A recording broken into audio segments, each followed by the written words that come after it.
that capability too. The British more so than we did. Ours mostly sound. You know, voice communications. The slow advance of 30 Corps. I mean, first day, you know, you had 7 miles. Second day, 12, I mean 20. So you started to speed up a little bit, but you needed to really fire right down that road there and take advantage of the element of surprise, and it didn't happen. And disregarding intelligence. You know, Ultra was a really, they did, the information didn't filter down from Army level down to the guys that were doing the fighting. They didn't know a lot of this stuff. It never filtered down. And they're trying to protect the Ultra communications, the JAM, the message interception system.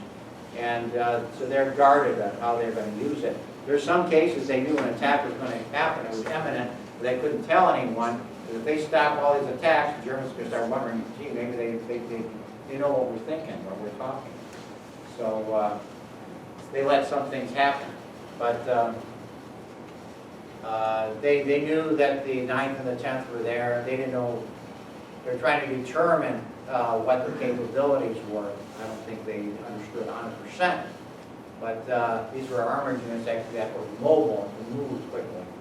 And that was, yeah, their presence there made a difference. So the Panzer divisions are tank divisions, right? Yeah, Panzer is a tank. Is it armor. Is that their best tank, or is it Tiger?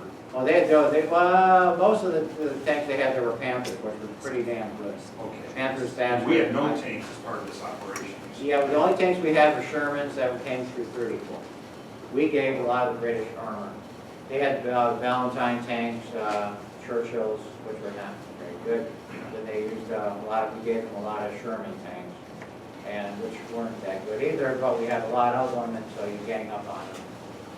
Yeah, the Panther tank was, the Mark V was, the Germans looked at the Russian T-34, which is a good tank, and they, the first time they had created sloped armor, like the T-34s had, and they created a Mark V. They had a high velocity 75, wasn't an 88, but it didn't matter. It's a high velocity 75 and greater range and a lot more punch. It can do more damage than our set. Is there more in Army or Air Force? It's Army. So is this stuff all taught at West Point now?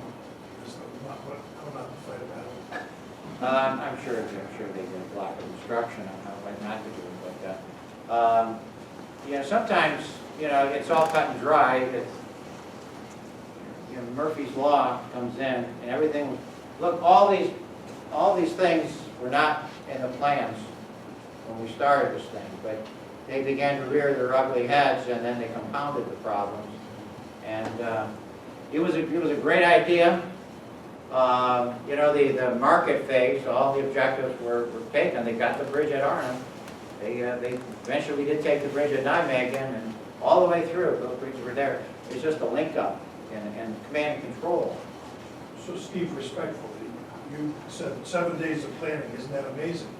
If they'd have taken 2 weeks, maybe they would have been successful. Well, hindsight's 20/20. We don't know. Yeah, we don't know. This is what happened.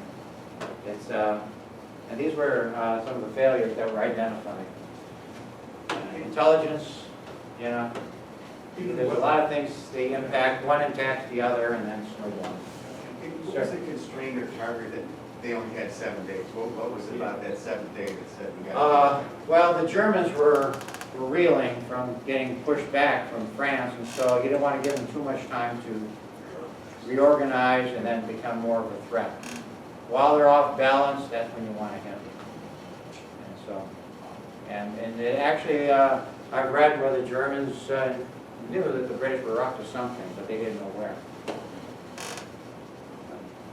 Sir? Standing, destroy the German tanks, you had to get around the rear, just line from the rear. Yeah, that's if you can get around in front of the Yeah, I rear. can't. The strongest point of a tank is in front of it, right? Sir? In the book, a very few parts, they talk about the Dutch military in their schools talked about the road, the movement of that road, and how it was shooting galleries. Yeah. Did the British know about Well, they seem to disregard it quite a bit. The whole country, even today, you go to Holland, and the whole country is built for defense. You know, they got a lot of these canals and rivers going through the country, and you still go through there, and there's pillboxes that I found that were from the early 1930s. And so everything was pre-World War II, a lot of it pre-World War II. And you see, because they understood basically what happens. Parachute troops didn't come into, 1940. The Germans used them. There's a battle in, or a fortification rather, in Belgium called Eben-Amal. And that was impregnable. Everyone in Europe, there's no way you can take this thing. Well, you had 80 paratroopers in gliders, and they landed on it and neutralized it in a couple of hours. So it's just, sometimes you don't need a lot of people, you just need a few good men. I know you're a Marine. Ma'am? I read somewhere that even today, Holland, in other words, they're prepared, would be, to flood their land, in defense. Whatever it takes. They're prepared, all they have to do is, I don't know, pull switches or shoot a bomb, grenade off somewhere, and it's going to start a flood here, it's going to start a flood there, and they're going to, in defense. A lot of Holland is below sea level. Yes. So, yeah, hopefully it doesn't get to that. You have a But, question over there. Yes, ma'am. Hi, maybe I missed the point, but it seems to me, what is the failure based on? The number of losses? Because if they were able to secure these bridges, and it seems that they did, and they built bridges, it seems that they did a lot of things that were very successful. Why is it turned to failure? So the failure is, the success or failure is determined on being able to get the tanks over the Rhine River and being able to attack Germany from the east. Okay. That didn't happen. They got about 8 miles. Okay, so they had a lot of successes, but they didn't achieve Ultimately. what they aimed for. They didn't cross the finish line. Good question, man. It's a good trade. So there's a lot of opportunities. A lot of times in battle, you exercise a degree of initiative. And sometimes, as they keep saying, I keep wearing this thing out about thinking outside the box and being able to see what you can do in order to catch the other guy off balance and being able to. If this would have worked, it'd have been great. And Monty would have been able to walk on water, but it didn't happen. Well, he still can, yeah, for sure. So what if it had been successful, the tanks cross, all the forces are coming into Germany from that direction, how would that have altered the Russians coming to? Well, we would have gotten to Berlin before they did. That's what I was curious And about. it would have, Europe as we know it now would not have been that. Wow. There's a lot of what ifs, being able to zip right across there. There were Germans, even in April, even March and April, they wanted us, they were wanting to surrender to us, we would turn and continue to fight against the Russians. They hated the Russians, most of them. And, most of the war to them was an anti-communist crusade. And if we would have had our troops, particularly the British, been able to come right across, by putting pressure where we are, the Americans, they won't be able to move these guys here to counteract there. Because they do that, then they open it up, and then we can push through. So you have to be able to hold everybody. And when the British were able to break through this area that's lightly defended, right across near Hamburg, south of Denmark, all the way through close to the Elbe, nothing to stop them. So that's what if. And we've been in Berlin. Well, here's another thing too. The Russians lost a hell of a lot of people trying to take Berlin. Yeah. So they can expect our casualties to be pretty high. Takes that out of the book. I mean, Yeah. Manhattan was in Czechoslovakia. Oh, yeah? Yeah, it was pretty bad. They, a lot of the Purple Hearts that were issued, like in Vietnam, were, and even in Iraq, Afghanistan, those Purple Hearts were made in World War II because they anticipated the number of casualties, both from the invasion of Japan and fighting here. So we're still working, we're still issuing the World War II supply of Purple Hearts. Someone's planning ahead. Was Montgomery vilified after the war for? No, he's just, he's, you know, he's the Lord, you know, he still talk about him. And I was attached to the battalion of the Royal Green Jackets, RGJ, and it was a light infantry unit.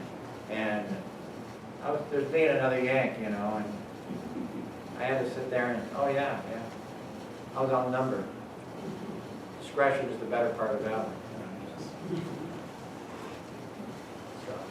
But all in all, you know, they're good allies to have.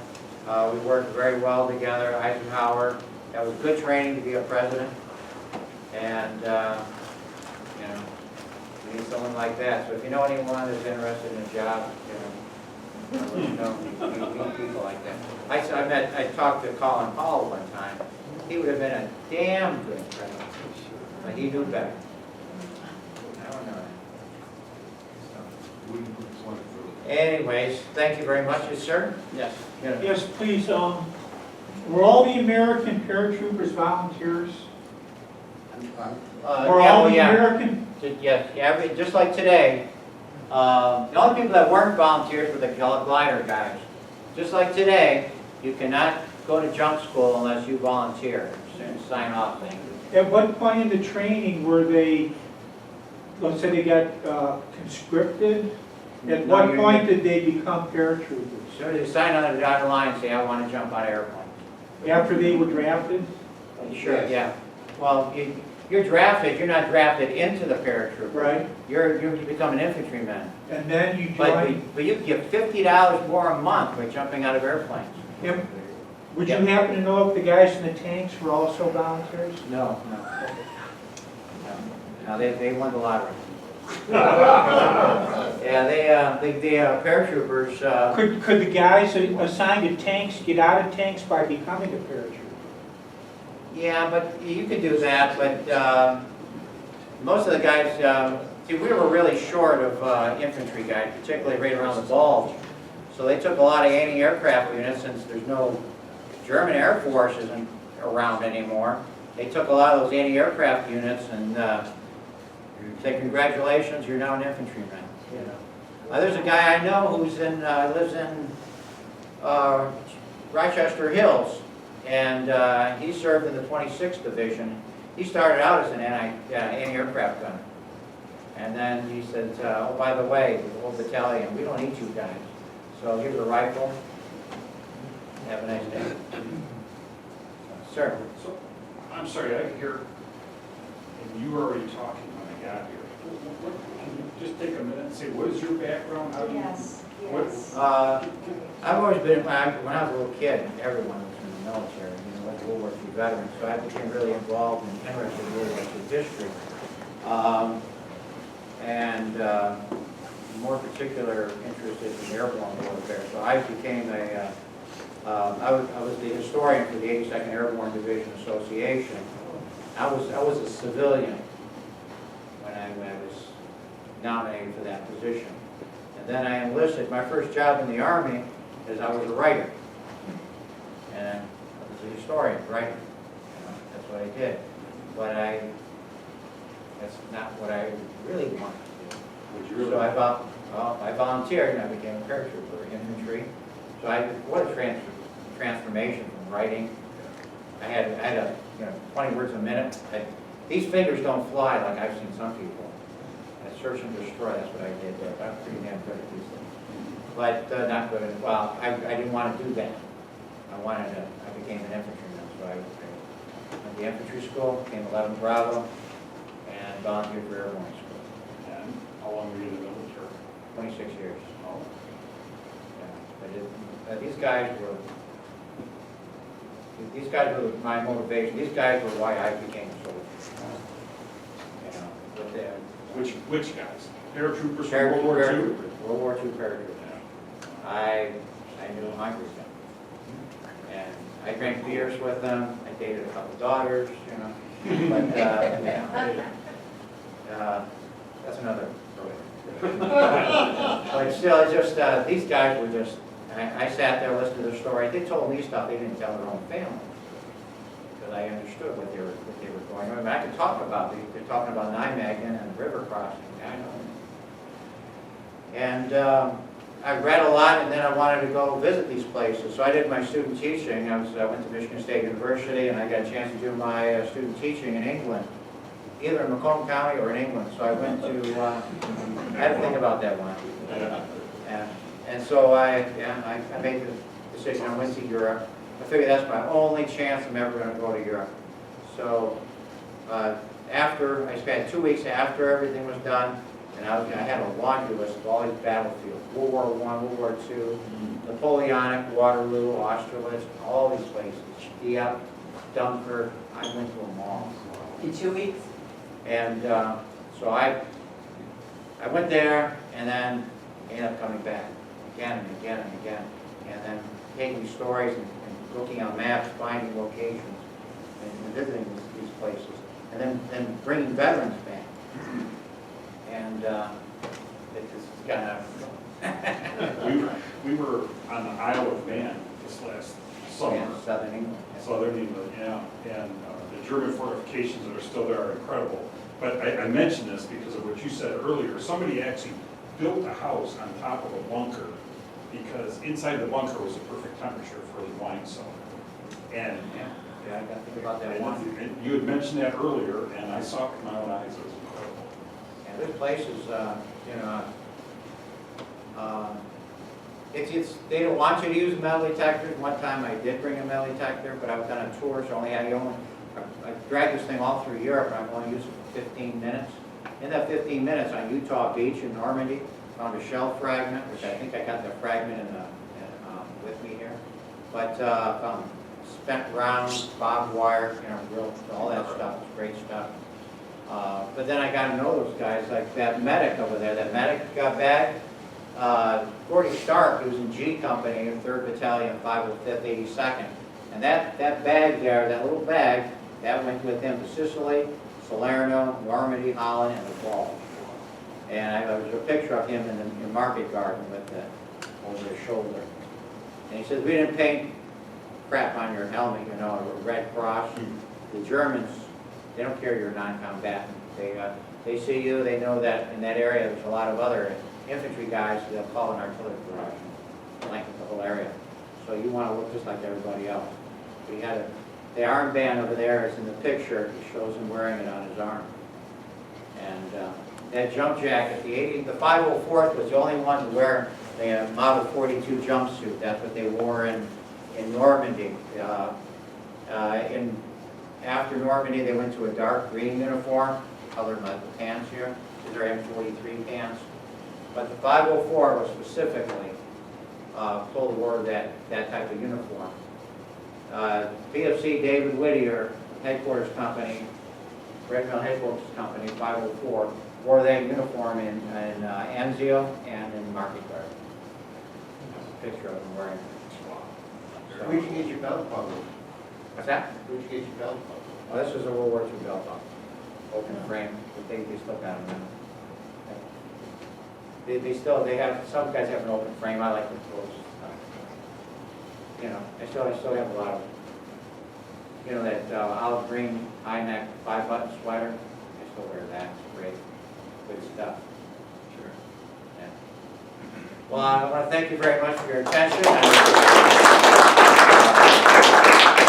tried to kind of bring the whole thing together and make some sense of it, and I appreciate your questions.